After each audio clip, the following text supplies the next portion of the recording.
얼마 전 지병으로 위독했던 넬슨 만델라 전 남아공 대통령이 지난달 퇴원해서 많은 사람들이 안도했는데요. 90을 넘긴 만델라 전 대통령은 인권과 민주주의를 위해 평생을 바친 현대사의 거인으로 많은 사랑을 받고 있습니다.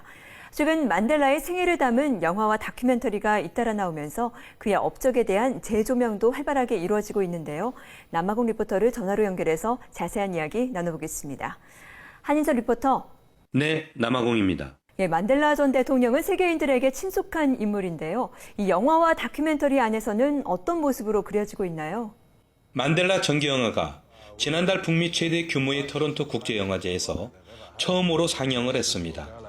같은 제목의 자서전을 바탕으로 만든 만델라, 자유로움의 긴 여정이란 작품인데요. 빈민가의 유년 시절부터 인권 변호사로 성장한 청년기, 또 내란 혐의로 27년을 감옥에서 보낸 뒤 남아공 사상 첫 민선 대통령이 되기까지의 과정을 사실적이고 차분하게 그렸습니다.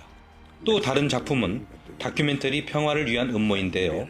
올해 칸 영화제에 초청된 이 작품은 만델라의 석방을 이끌어낸 실질적인 주역이 한 프랑스 사업가였다는 사실을 처음 공개해 주목받고 있습니다. 실존 인물을 다룬 작품들은 늘 있었는데 이 만델라의 이야기가 최근 다시 주목받는 이유는 어디에 있을까요?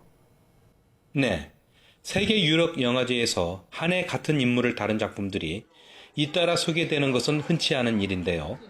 만델라 전 대통령이 다시 주목하는 것은 극적인 인생과 발자취뿐만 아니라 건강 문제와도 무관치 않아 보입니다.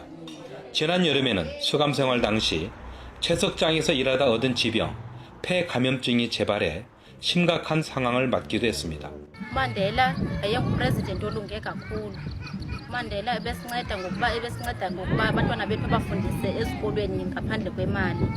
각 종교별로 색채가 강하지만 이 모든 것을 제어하고 남녀노소, 흑인, 백인, 혼혈인 할 것 없이 만델라 전 대통령을 존경하고 있습니다. 이 만델라에 대한 국제사회의 관심과 존경도 남다른데요.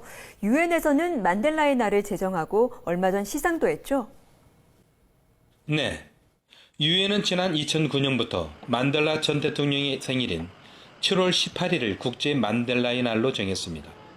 건강이 위중했던 올해 생일에는 반기문 유엔 사무총장이 비공식 총회 석상에서 그의 업적을 되새기는 특별 연설을 하기도 했고요. 얼마 전 주미 남아공 대사관 앞에는 지난 1990년 만델라가 석방될 당시의 모습을 담은 3m 높이의 동상이 등장했는데요. 남아공 미술가 진도일이 만든 이 작품은 27년간의 기나긴 감옥 사례를 끝내고 환호하는 군중들 앞에 선 그의 모습을 생생히 담고 있습니다. 남아공의 정치는 만델라 이전과 이후로 나뉜다고 할 수 있을 것 같은데요. 국민들의 삶도 그만큼 나아졌다고 할 수 있을까요? 네, 만델라로 인해 흑인들은 국가의 주권자로 대접받게 됐지만 생활은 크게 달라지지 않았습니다. 만델라가 이끌던 아프리카 민족회의, 즉 ANC는 20년째 남아공 집권당 자리를 지켜오고 있는데요. 집권당은 인구의 80%를 차지하는 흑인들에 대한 식량과 주택 공급 등 기초적인 구제 정책에서 일정 부분 성과를 냈습니다. 하지만 극심한 빈부 격차와 실업, 범죄 같은 실질적인 사회 문제 해결에는 역부족이었습니다. Recently seems to be the unemployment in South Africa as well as the problem with AIDS. There's so many people in South Africa who suffer with AIDS and they just need more education regarding this issue and then it should be sorted. 만델라 전 대통령도 안타까운 마음으로 상황을 지켜봤을 것 같은데요. 남아공 사회 발전을 위해서 되새겨봐야 할 그의 정치적인 유산은 어떤 게 있을까요?